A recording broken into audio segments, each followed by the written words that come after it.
Hey everyone, it's Katie, and this is my video, 100 Things That Traveling Has Taught Me. Saying goodbye to my dad was immensely more difficult than I originally thought it to be. Airports are not as overwhelming as they used to be for me. The window seat is great for the first 10 minutes of takeoff and the last 10 minutes of landing. Customs is a bitch. International phone charges be damned. If you are incredibly lost, starving, exhausted, and all you want to do is just get to your hostel, darn right I'm gonna call up my friend back home and just have her Google map me to my hostel. Note, this is going to be a reoccurring theme throughout your trip. Jet lag is a thing, and it usually creeps up on you between 2 and 3 o'clock in the morning. And crying because you miss your dad may or may not happen. Hint, it will most likely happen. The Underground, otherwise known as the Tube, in London, is older than dirt. Elevators are few and far between. Hauling a big-ass suitcase up numerous flights of stairs is definitely going to happen. Don't even take a big-ass suitcase. There are hostels, and then there are hostels. You get what you pay for, baby. If you have an awesome group in your hostel room, it is going to be one giant, constant, insanely cool slumber party. That first night out with a new group of friends in a new country is entertaining, to say the least. If nothing else, it's an extremely good time. Pimm's is just fruit juice, really, with a pinch of alcohol, maybe.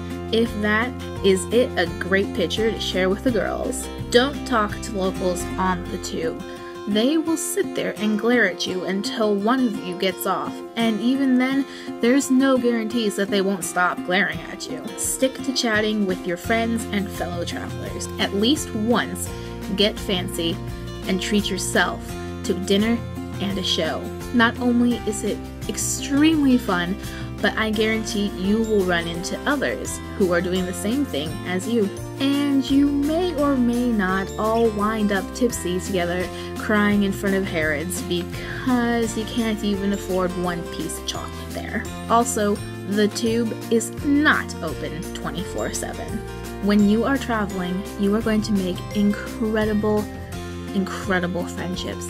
Things will become comfortable and familiar for all of you. The hard part is going to be saying goodbye to each other and moving on to your next adventure. Megabus is cheap as heck, but it blows ass. If you're willing to pay a little bit extra, trains are much more enjoyable, much more comfortable, and they get you there a lot faster. No matter what mode of transportation you take, do talk to that friendly old man sitting next to you. He just might be a retired Jack the Ripper tour guide, born and bred in London, and he has some really enthralling and kind of dark and creepy stories to tell you.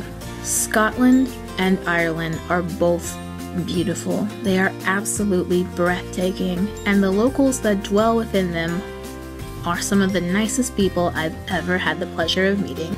I have still never had it, but I know for a fact that I do not like haggis. Castles never get old. When a friend that you've made invites you to come and stay with them in their home country, go. All of the Scandinavian kroners make me feel extremely poor. Upon telling a Norwegian that you're from Seattle, more often than not, the response will most likely involve a question or an exclamation about Grey's Anatomy. And when you tell a Norwegian it's your first time in Norway, there's a fairly good chance that you'll receive a free waffle, and your friends from Norway will be just a tad jealous of that. Take the train from Paris to Vermont to see Monet's garden. It is life-changing. There is nothing quite like Paris at night.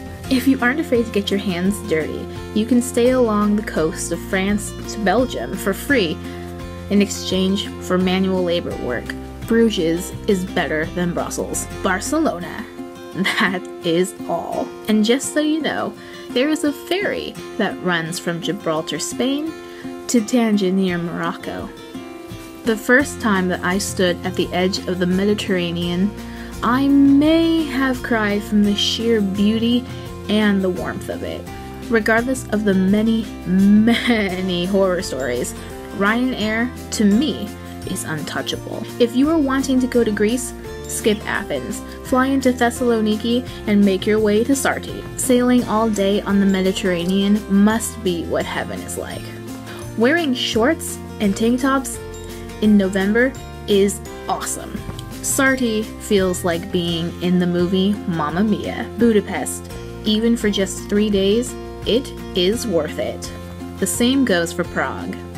Going through the border to get back into the UK is a fucking lottery. And the more stamps that you have on your passport, the longer it's gonna take you. The Schengen zone is real, and it's something that they don't bother to tell you. Nothing teaches you more about yourself than traveling.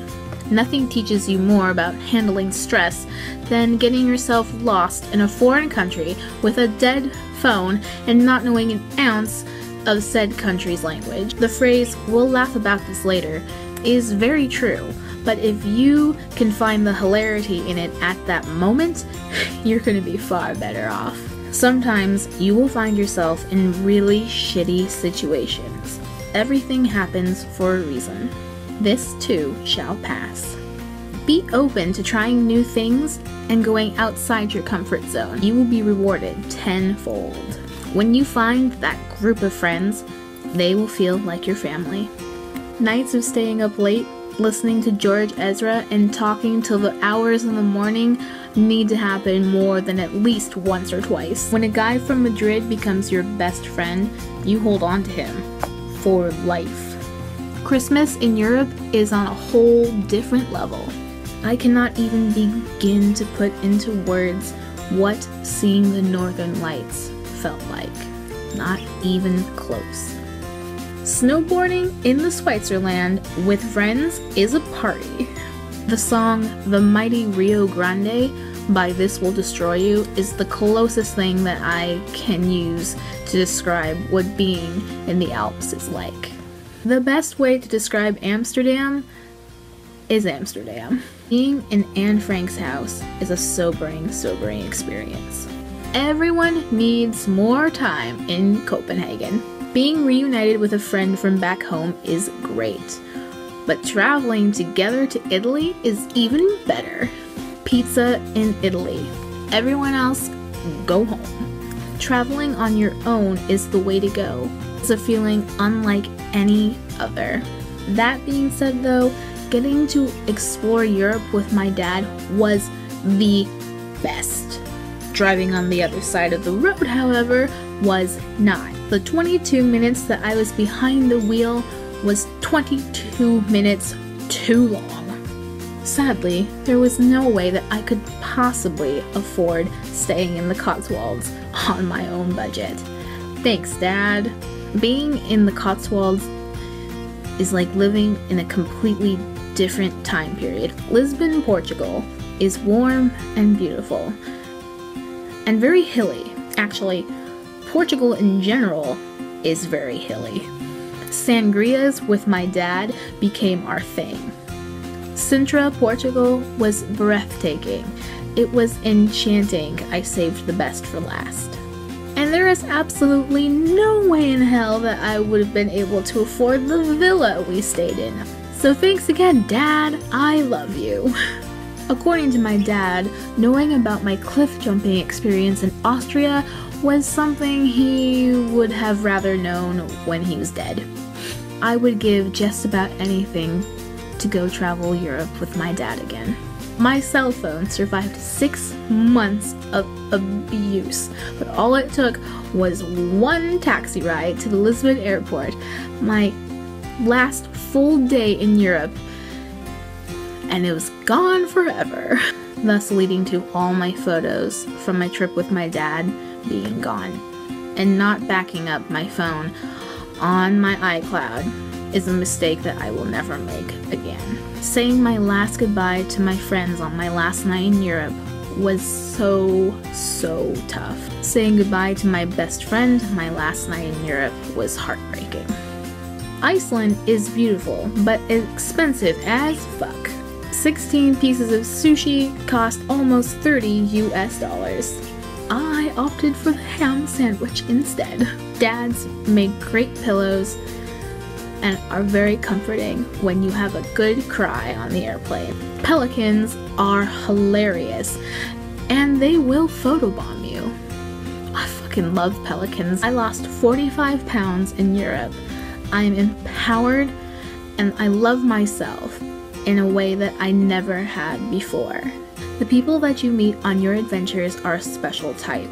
There's a bond there between you, and it's that bond that's better explained by experiencing it yourself.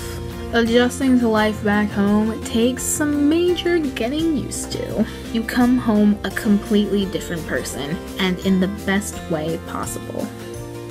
When you finally get to experience that high of truly finding yourself, you feel and you know that you are truly unstoppable, and no one can take that away from you. Thanks for watching, everyone, and safe and happy travels to you. Till my next video, bye!